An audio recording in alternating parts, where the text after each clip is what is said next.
Today's Morphin Network video is sponsored by Ranger Stop and Pop, which is now August the 27th to the 29th, 2021 in Atlanta, Georgia. And Ranger Stop Convention, which is now November 11th to the 14th, 2021 in Orlando, Florida. Go to rangerstop.com for more info.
So, Mr. Hughes, how are you doing, sir?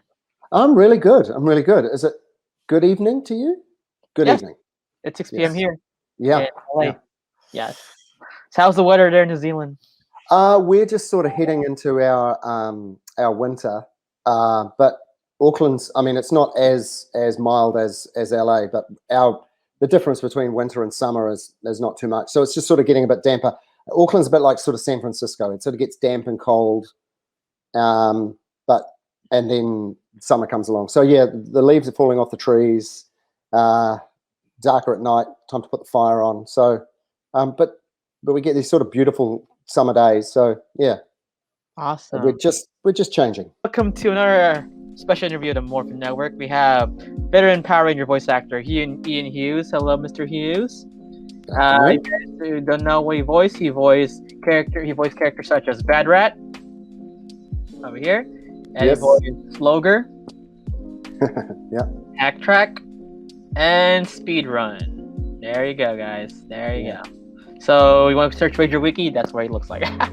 So, anyways, so again, Ian, thank you for being our special guest. Great pleasure. Awesome. So let's start the interview, shall we? So, Ian, how did you get started with acting? So I started professional acting when I was about 19, 20 years old. I went to university and did a degree in fine arts, and but got to my last year, and I'd met a few people, and someone that I met, their partner was doing a theatre show, and they said you should come and audition, and so I auditioned for a kids pantomime show, playing a toy soldier, and basically transitioned straight out of art school and into professional acting. Got an agent. I was actually, I don't know if this is a crossover, but back when I started, they were shooting Hercules and Xenia in New Zealand, and I actually got discovered, I suppose, by the woman who was doing all the casting for Hercules. I was a waiter at a restaurant, and they wanted some after dinner mints, and we didn't sell after dinner mints, but I said, well, I can sing you a song, and so I sang them a song. And then afterwards she came up and she brought me her card and said, you should become an actor. And so she got me my agent, who I've been with the whole time. And yeah, so I started doing theatre stuff and television stuff, and yeah, that's sort of the beginnings. Funny enough, funny you say Hercules, because a lot of your former Power Ranger voice actor colleagues are always in Hercules, so that's why it's not surprising. So, and plus, I love Hercules too. I grew up when I was a kid, so. Yeah. How did you get started in voice acting? Well, I was actually DJing on the sort of college radio station on Sunday afternoons, because I've got this massive record collection of like easy listening music. Herb Alpert and Tom Jones and Eartha Kitt, and I basically I was around in the time when records were done with, and everyone was selling records off for like $1. And I was like, well, I can't buy new music, so I started buying all these crazy records, and then I amassed like thousands of them. And so I started being an easy listening DJ. Like I'd do parties and stuff. So anyway, I started this radio show on a Sunday afternoon, and there was a woman at the radio station who had started a voice agency, and she said, you should sign up and I'll see if I can get you some voice work. So I started doing some commercial voice work, but I'd also my agent would send me to things, but generally they were just on-screen stuff. So the voice stuff, I started all the character voices that I was doing, sort of doing commercial work. And so I was doing work, being cockroaches and little rabbits and all these sort of, I come up with all these different characters, and, because it's radio, you could keep getting used and used again. And so I'd be like, oh, mate, where'd you buy your lawnmower? And so I got the sort of reputation for being a sort of character voice guy on commercials. And then I think that's sort of how it started. But really, I used to just spend a lot of time talking to myself when I was a kid. Mm-hmm. And I think that's really where the seeds of it started, imitating people, doing sound effects, all that sort of stuff. So it was a fairly easy transition into character VO work. Excellent. All right. Yes. And speaking of DJs, I feel you, because I used to be a DJ before the pandemic happened, so I do feel you. But I was a terrible DJ. Like, I was a terrible DJ. I'd like play a record, and then when that stopped, I'd play the next record. Like, none of this sort of mixing tracks or anything. You can't mix Herb Alpert and Tom Jones. You just play a song and then play another song.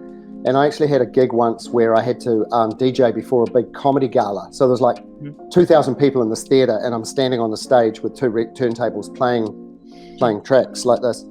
And it was just sort of literally one song after the other as people came in. And afterwards, someone came up to me and said, fuck, that was a funny bit, man. It was like you were a real DJ. It was almost like you were really playing those records. They just thought I was up there pretending to play records. But yeah, I used to do that too, like just play music after, because of course a lot of my clients were seniors, and you like old school 60s, 70s music.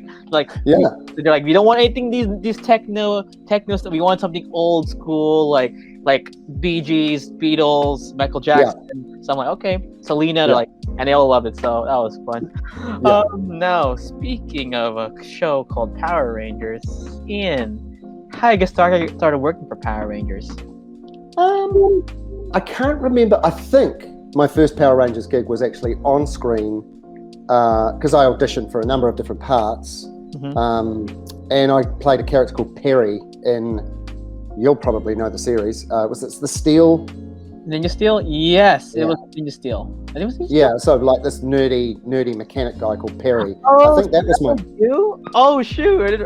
So that was you. Oh. Yeah, that was me. So that was me. I think I turned into a monster or something, and then, saw that the Power Rangers helped me see the error of my ways, and because there was all this motocross stuff and all that. Yeah, so that was actually my first gig on Power Rangers. Ninja Storm. Yeah. Motocross. So you told me already you met Sally Martin. So yeah, Ninja Storm. Yeah. And then it was after that I got started doing the voices. I think it was the first on screen and then doing the voice work. Yeah, so here it's Bad Rat, Slogger, Hack Track, and then Speed Run. So these two were Ninja Steel guys. Ninja Steel. Yeah. And then I forgot where Bad Rat was from. I'm actually searching right now. Sorry, guys. So Bad Rat was hey, shout out to Mike for giving me pictures. So he's actually a big Power Ranger fan. Oh, Jungle Fury. Yeah, you're. Yeah. And then Slogger was, I think were you Mega Force or Samurai? Oh, Ninja Steel too. Oh, all Ninja Steel.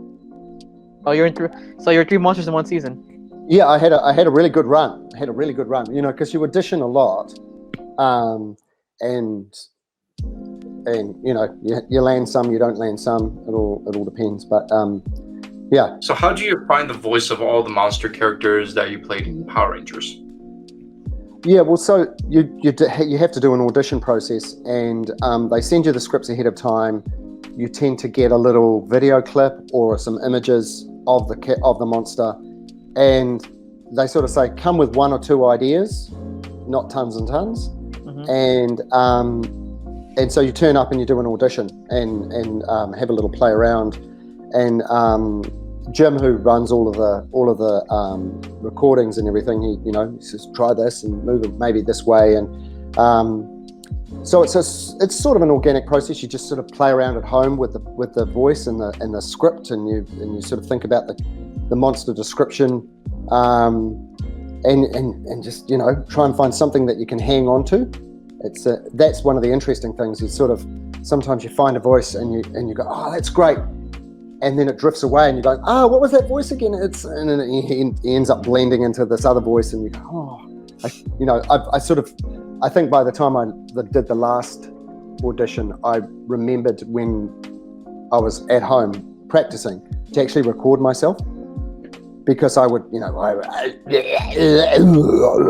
you go right through a whole range of things, and then go, what was the one just before? But it was, and then you lose them, and they're gone forever. So, and then you come in, you do the audition, and sometimes they work and sometimes they don't. Interesting. Now, speaking of that question, it goes up to the next question. Of all the monsters you voiced in Power Rangers, which one stands out? So, is it Bad Rat, Slogger, Hack Track, or Speedrun? Which are the I think Hack Track's my favorite. So Hack Track guys is this guy. So here you go. Yeah. So because my immediate thought was with the satellite dishes and stuff, it sort of had this electronic voice, but I would do actually. It has sort of like these little dropouts and little glitches in it. I am like little, as if it's repeated and stuff, and that's what I came to the audition with, and I was actually doing, Power Rangers, I'm gonna get you, and I would play with that, and Jim was like, oh great, we were going to do that afterwards, but you can do it live. And so I had a lot of fun, because you sort of had the script, but I would just sort of riff off it and play around. I mean, you can't change the script as such, but because of that character's sort of organic, that electronic thing, I had a lot of fun. They were planning on treating it all and doing stuff to it to make it more electronic, but I just sort of did it in the studio.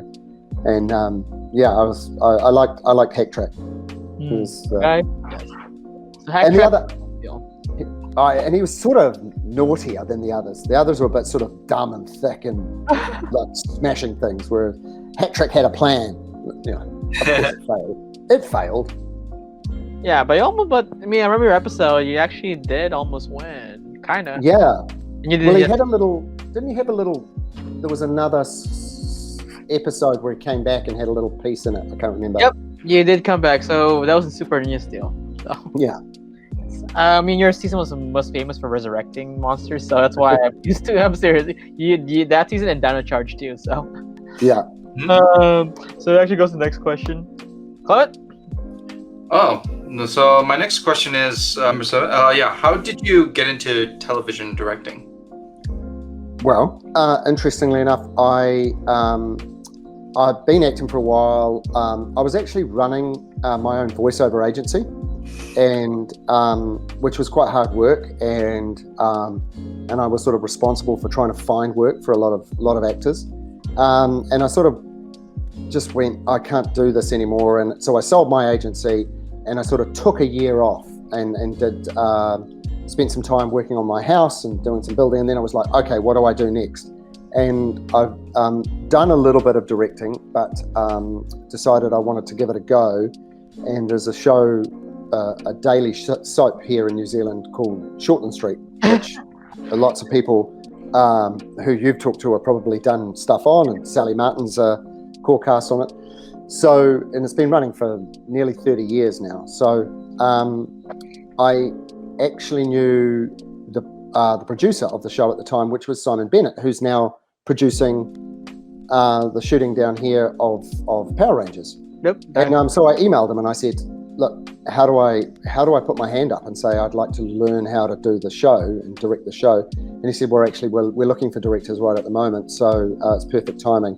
I got in touch with them, had a chat, and so it's quite a technical show in the sense that we shoot so fast that you've got to shoot with 3 cameras at the same time, and there's quite a technical process to learn. And so I started on Shortland Street and have been there on and off for nearly 7 years now. So probably made about 180 or 190 hours of television. So what's funny is I actually used to watch Shortland Street a lot as a kid. How did you watch Shortland Street? So here in the US, there was actually a New Zealand channel, I think channel 1920. It was basically a New Zealand channel. That's how I watched Hercules and Xenia. When I was okay. And then, yeah, my parents used to love Shortland Street. Like, me, and I would just be watching, and I was a kid, like, oh, this is interesting. So that's why that show, I want to thank you, that show got me into the health field, and that's why now I have a job related to the health field. You're kidding. Yeah, thanks to Shortland Street. So, so what time, how old were you, who was on the show when you were watching? Do you remember? Do you know somebody Will Hall? Yes. Yeah, he was that during my time. Andrew Lang was actually in one episode. Yeah. He was like, yeah. That era. So around, let's say 2006 up to 2012-ish era. I remember. No. 2002 to 2012. There you go. 2002, 2012. Because my parents used to. Yeah. We don't have any. Okay, because I was on the show. And for about a year and a half, I played a character called Sticky. I think I remember you. Had glasses and wore big jumpers and would endlessly get himself in trouble. And yeah, I think I do remember you. Like, were you always was your character always clumsy? Yeah. Like it's totally like I would get all the clown things and like accidentally fall down the stairs or for some reason discover that get conned into taking all my clothes off and having photos taken of me. And I remember you. Yeah. So that was you. Oh, yeah. Yeah, then you were younger back then too. I had here. Was this helpful? Yep. There you go. Yeah. They even told Will, he was shocked. Will Hall, he's like, you remember me? He's like, yeah, I remember your episodes. I was a kid. It's amazing that you're watching the show. It's so fascinating to hear who watches it and who still watches it. I mean, we've got super fans who claim that they've watched every episode, and we're up to. I've just finished shooting something like episode 7,590 or something. Yeah, so I mean, like, and now I think it's on YouTube. All your episodes are now on YouTube, I think, because I mean, sometimes I do watch it, but I don't have to put all the episodes. But yeah, let's see. I mean, so I have another question. This is actually not personal. So what's your experience of working on Shortland Street?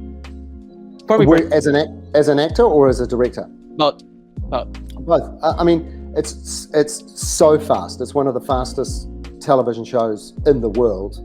So we shoot about 30 minutes of finished product every day, whereas something like say CSI or something like that, they would each probably shooting 2 or 3 minutes a day, and a big movie like a Marvel movie, they'd be shooting 10 to 20 seconds a day. So we shoot 30 minutes of television a day. We're just smashing it out. Mm-hmm. Bam, bam, bam, bam. It's really, really fast.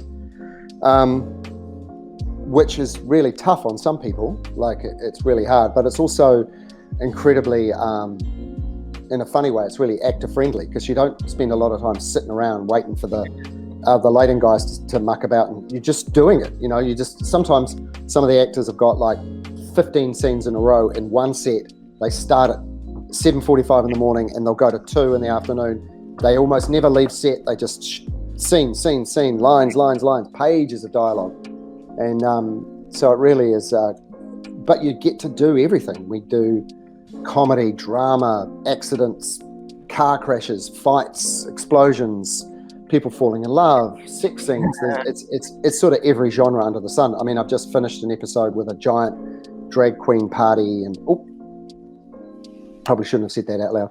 Anyway, so I love the show because it's just, you get to do the work so much. But it's exhausting. definitely. There's certain people who can handle it and certain people who can't. Yeah. So. And no worries, we didn't hear it. And besides, I don't even know. I haven't even watched it for a long time. So. Yeah. Let's see. So, Clement, you can ask the next question. Oh, okay. Yeah, go ahead. So my next question is like, what was your experience like playing Irolas in Lord of the Rings? Yes, I love Lord of the Rings. I'm a huge Tolkien fan. Just let you know. I could tell you a bunch of stories. So the character was originally called Beregond, which is in the books, and then they changed the name of him to, I think it was pronounced Irilas, but no one ever mentioned him, so I don't know. It was amazing. It was yeah. That's you. That wig. He had hair. Yeah, that was an amazing wig that that apparently they brought in this guy who travelled with his wigs. He was the wig master, and that wig apparently was worn by Val Kilmer in a movie he did. So it's all real Russian hair or something. Just amazing. Yeah, it was great. So I had about 6 days on set in total, and it's an experience I don't, it's one of the most remarkable experiences on set that I've ever had. The scale of the show, the scale of the production was just mind-boggling, and the level of detail that they went into, and it was just, you were constantly just being completely floored, especially after doing something like Hercules, which was fast and quick, and for New Zealand it was a big budget, but it was still pretty cheap, polystyrene castles, and whereas everything about Lord of the Rings was just down to the nth degree. So my character had armor that was specifically designed for him, was different from everyone else because I was a captain of the guards, and I had a sword that was specific to my character, and they gave it all to me on the first day, and I was wearing it all, and I drew the sword out, and it literally made that sound that swords make, there's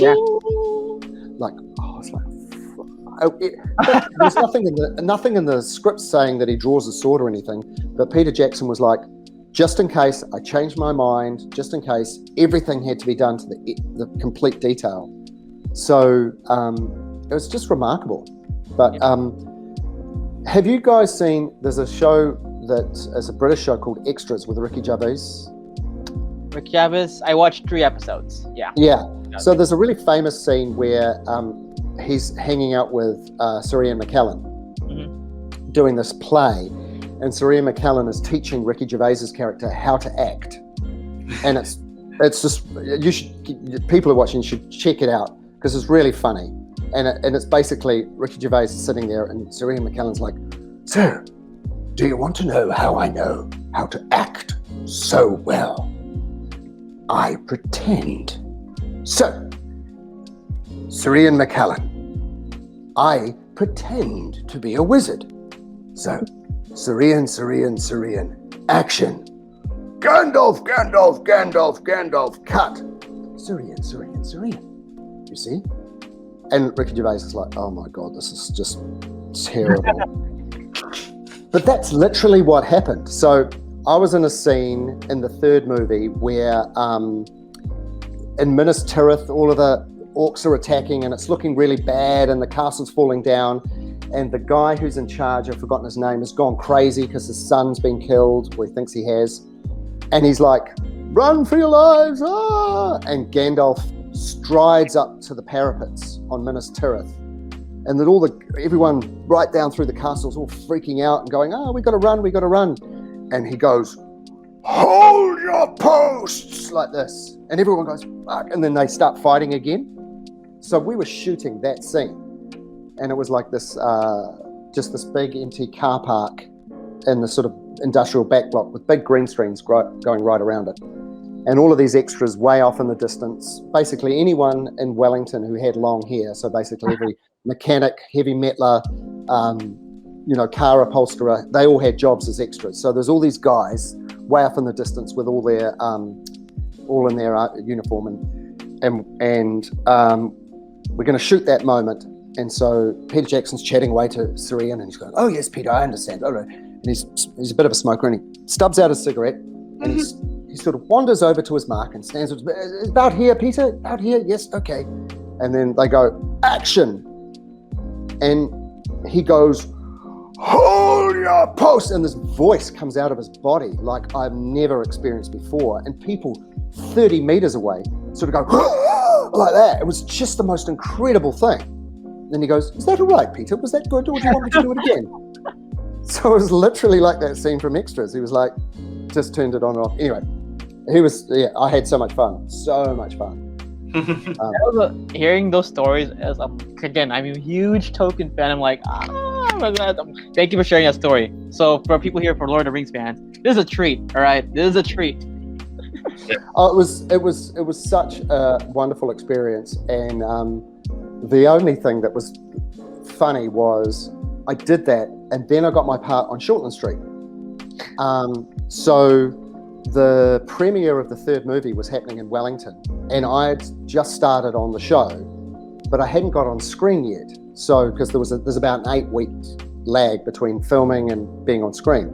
So a whole bunch of famous people got invited to the premiere down in Wellington, including a whole lot of Shortland Street actors who were on screen and had notoriety and all that sort of stuff. But I hadn't got on screen yet. No one knew who I was. I wasn't famous enough yet. So I didn't get an invitation to the premiere because it was so secret, no one would tell me if I was in the edit or not. And so all of my colleagues went down to Wellington for the weekend, went to the premiere. They closed off the whole of the main street of Wellington. There was this parade. There were tens of thousands of people waving, and Orlando Bloom, and people on the backs of trucks, and it was like ticker tape and everything. And then they had the premiere, and it was in the news, and it was world, and on Monday morning I got back to work, and my colleagues go, "Oh my God, that was the most amazing weekend. Fuck, it was awesome. The movie was great." And they were like, "Oh, and you're in the edit, by the way." And I was like, "Great, thanks for that." And then like a week later, my character arrived on screen, and the publicity department would gone, "See, we probably could have gotten you a ticket now." It's like, but anyway. Hey, but at least you were part of an Academy Award-winning trilogy. So technically, you have an Oscar actor. Well, part of an Oscar. Well, I'm now see, because that means now do you know about degree of bacon? Yes, I remember. Yeah. So I've got a degree of bacon at 2 now. Mm-hmm. So that's pretty good. So that's right, guys. This is royalty right here. Plays also in Power Rangers. So. Okay, so we have 2 more questions, Ian, until we go to the fans. So, can you tell us? Do you have any inspiring advice to any actor or actress that want to be in the industry? So, any advice to an inspiring actor or actress? Yeah, I was reading that question. I don't know. I think.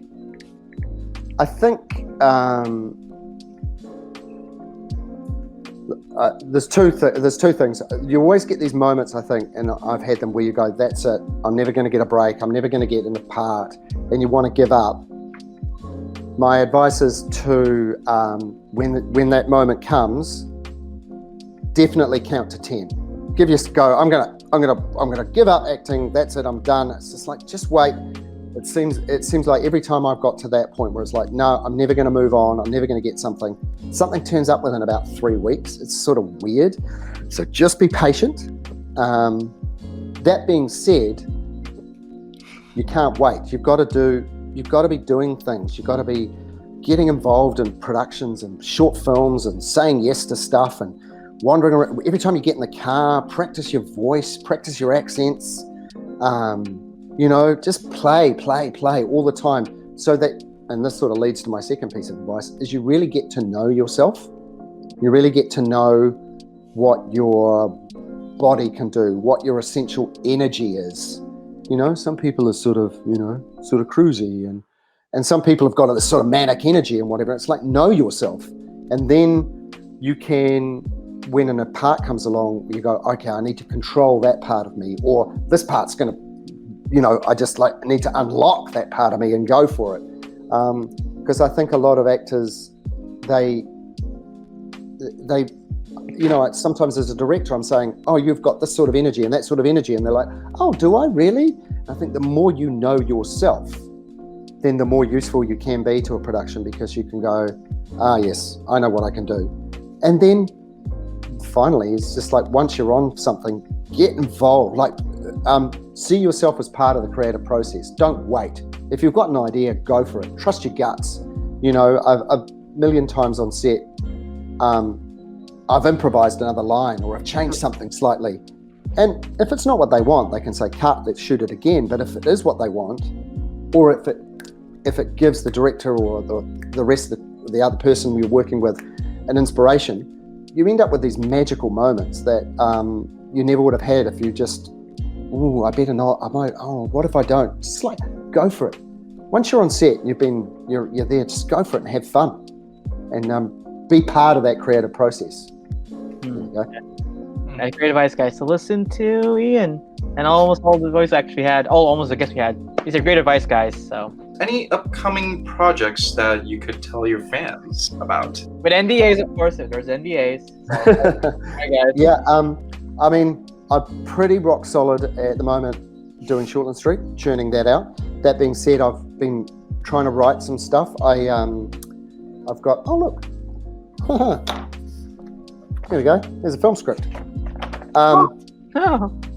Just happened to be sitting right beside it. This is my little workroom. So I've written a few years back. I wrote a play, a one-man play about the story of how my parents met, and I've done an adaptation into a screenplay for that. So I'm trying to find ways of getting that on. But I've got there's a number of projects that I'm sort of early stages trying to get happening. So trying to get a feature up. But isn't everybody, but there's a few things in the pipeline, but very early days for all of them. Awesome. I'm trying to write a play about I'm trying to write a screenplay about a guy who gets raised from the dead by an evangelical preacher, but no one will tell him why. It's loosely based on the story of Lazarus. So it's sort of, what if the modern day Lazarus happened, but the miracle was that he got raised from the dead, but no one will tell him why he was raised from the dead. And so he sort of wanders around trying to find purpose for his resurrection. And meanwhile, everything it's a bit of a political comment on a contemporary society. But so I've got that. I'm trying to write that as well. And then I'm also trying to write a screenplay, which is about like a drag racing team, like drag racing cars, and drag queens. So the two come together and chaos ensues. All right, guys. So that's our 10 questions. And now we go to fan questions and some comments. So, Ian, you're ready for the viewers? Are your fans? Yep, sure. So Aaron Cash says hello there. Hello. Aaron Gelb's asking, hi, did you watch the episode in which you voiced characters once they were aired? Greetings from Argentina. So exactly, you watched your monster characters when it aired? Not all of them. I've seen a couple of the episodes, but it's a kid's show, and it's sort of like one of those things where I go, I must go and have a look at that. But I think I saw the Hack Track one. And I definitely watched my episode where I was Perry, because I wanted to see. Let's see. Oh, good question. Paratamish, Masakar, what color ranger would you be? I think I already know. Well, red is my favorite color, but I can be a little dark sometimes. So I think I'd probably be like a black Power Ranger. So I'd be like the gothic guy in the corner going, "Why do we bother, guys? Let's just not fight with the monsters, What's the point?" Oh, Johnny Goddard says, hey Ian, you did a great job playing the voice of Power Rangers. From your fan, Johnny Goddard. Aw. Thank you, Johnny. Oh, my cousin. Hi. Can you voice one of the monster scenario? You forgot to pay the power bill. Oh my god. So any of your monsters, you remember. Scenario, you forgot to pay the power bill. Okay.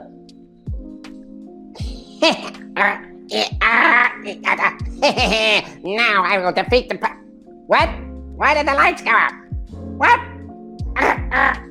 Who forgot to pay the power out? Oh, no, we've got no power. Now I'm gonna have a cold shower again. Hack track, everybody. Hack track. That was good. Thank you for that. That was actually really good. Let's see. You've got to act it out. You've got to act it out. That's the thing with voice work. You've got to wave your arms around, and otherwise it doesn't work. Yeah, so Clement, do you hear this advice? Because this guy wants to be this guy is a voice actor trainee, so Right. you got this for Clement. Follow this guy's advice. Yep. Taking courses, and right now I'm just doing research on agents right now. That's all. Right. Yes. Yeah, I mean, I would love to do. There's not that much that happens here in New Zealand, but I would love to do more character voice work. I've got, it's just so much fun, and I've got this big catalogue of silly voices, and that I would love to have a play with one day. So I really have loved the Power Rangers thing. It's a shame all the monsters are angry and have vengeance on their mind. It would be lovely if one day there was like just a domestic scene where the monsters were just like hanging out, a bit like the Power Bill, anyway, they just seem to be constantly really angry about something. Yeah. Well, we need a power bill, so I guess. Power bill. So my says accept my lovely cousin. Thank you for that. Thank you for that. That was actually nice. Lord of the Rings question. Return of the King is my favorite. My question. Return of the King is my favorite Lord of the Rings film. You mind asking you what the experience was? Oh, you kind of did answer, but you want to elaborate more. So. One of the things that was really classic was I got the part, and I think the day I turned up to work on the film, it was like day 300 of shooting or something. Like they'd just been going for a year, and so they were up to the third film. They were shooting them all at the same time, so it was just chaos. There was just stuff going on all over the place.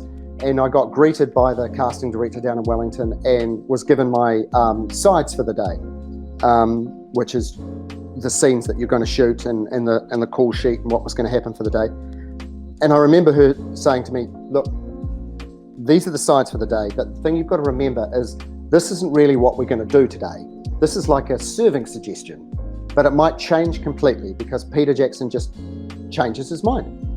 And so it was constantly like there was this constant, everyone was constantly ready to just stop doing what they're doing and go and do something else, because Peter would go, I don't like that, we're going to just not do that, we'll go and do that. And so it was this amazing sort of huge production that was just ready to just be whatever it needed to be for the day. So and the scale of it was just incredible. Like, so I was working on the Minas Tirith set, which was in this, they'd built into this quarry up in Wellington, and they'd across the road from the quarry they'd put in these massive marquees that could hold sort of 500-600 people, and there were about 3 of them. One was costume, one was wardrobe, one was makeup, one was the catering tent. And because they were shooting night and day scenes in Minas Tirith, the set was working 24 hours a day. There was a night crew who would shoot night scenes. There was a day crew who would shoot day scenes. And so they would make, the catering tent was just making meals. It ran 24 hours a day. You'd come in, there were a whole bunch of people who had finished for the night. They were having breakfast. There were a whole bunch of people who were starting for the day. They were having breakfast. It was just this incredible level of complexity. And then sitting right in the middle of it is Peter Jackson.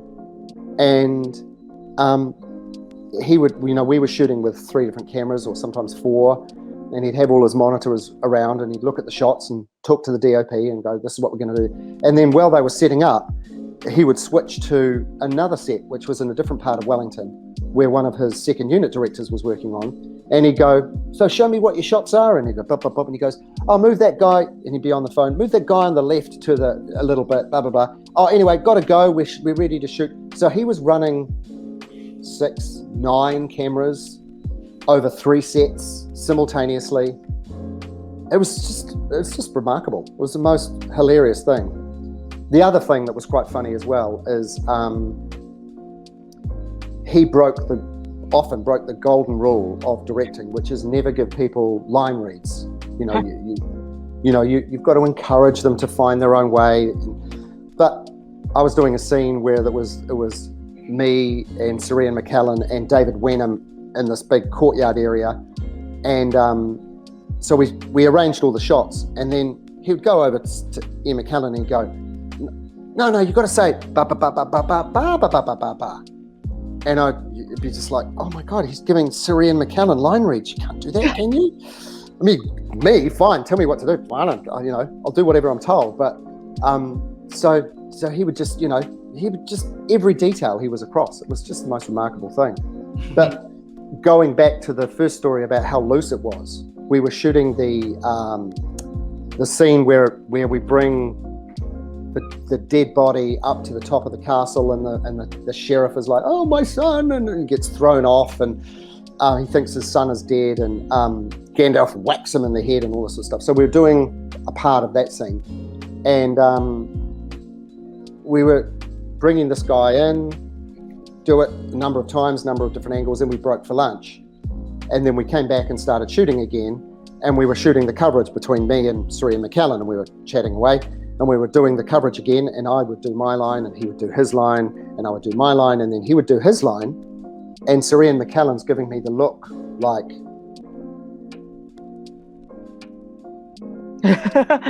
I'm going, fuck, I'm getting the look like I've got another line, but I'm sure I've said everything I'm supposed to say, and I'm going, oh my God, I've frozen in front of Sir Ian McKellen, what am I going to do? And then Peter Jackson calls cut, and he comes running over and he goes, oh yes, we rewrote the scene in lunchtime, and there's a whole nother page. And I got handed this whole nother page of dialogue. And I was like, oh yeah, okay. Okay, I'm ready. And we kept shooting. And then by the middle of the afternoon, this mate of mine turned up called Johnny Raitt, who's an actor who lives up Paikakariki. And he was like, I said, what are you doing here? And he said, I just got a call. They've decided they need a messenger turning up for some reason. So I'm the messenger. So they'd literally phoned him up, said, come down here, we'll throw you in a costume. And now the scene had a messenger in it. So you've got this massive production, huge production values. And Peter Jackson's just going, oh, let's get a messenger. Let's rewrite the scene. Let's do something different. It was just crazy. It was amazing. Hey, I mean, in the end, it all worked out fine. And again, one of the best, the best trilogy in movie cinema. I'm saying it right now. I do really feel like the Lord of the Rings really had that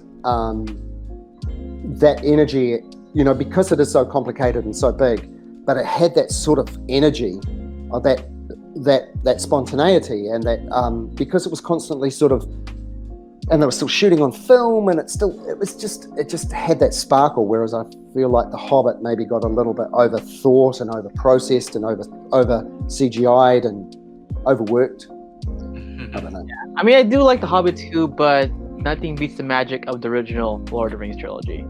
Yeah. My big question though is, where were the Eagles? Why didn't Gandalf just get the Eagles right from the start, give him the ring, done? Hey, but could have been a short film. But no more 2 movies though. Yeah. it's like Marvel. Spoiler alert, guys, it's been 2 years. If Quill did not beat Thanos like that, there's no end game. So yeah. But anyway, just that's all the people. Okay, guys. So that pretty much wraps up the interview. So Ian, thank you so much for being our special guest. Pleasure. Where can they find you? Do you have social media, a website, or anything they can find you? I'm pretty quiet these days. I actually just got rid of Facebook and Instagram on my phone. I was just disappearing down the social media tunnel. What did someone say to me? Apparently, collectively, the human race watches 1.5 million years of social media every day. Yeah. Yeah. So at the moment, I'm sort of head down. But as soon as I've got a project that I want everyone to get involved in, I'll be like, why aren't you messaging me on Facebook? So, but so I'm pretty quiet. So there's not much to see. Okay. So Clement, where can I find you, my partner? You guys can find me on Instagram, cliao1031, and I'm also hanging around the Morphin network. So I'm pretty obviously I'm there. So yeah. You can find me on Instagram, DancerBoy247. Please follow us on Facebook, YouTube, Instagram, and Twitter at the Morphin Network. All right, guys, this is Morphin Network and Ian Hughs. Thank you so much for being our special guest. And again, guys, have a safe weekend. Have a good weekend. Stay safe. And yeah. All right, bye. All right, guys. Bye. Smile and wave, guys. Smile. Today's Morphin Network video is brought to you by Karson's Korner. Karson's Korner is a black LGBTQ owned small business. They sell merchandise and apparel on pop culture franchises. These franchises include King of the Hill, Dragon Ball, Sailor Moon, and of course, most importantly, Power Rangers. If you're interested in getting their amazing merch, be sure to check them out at www.carsonscorner.com.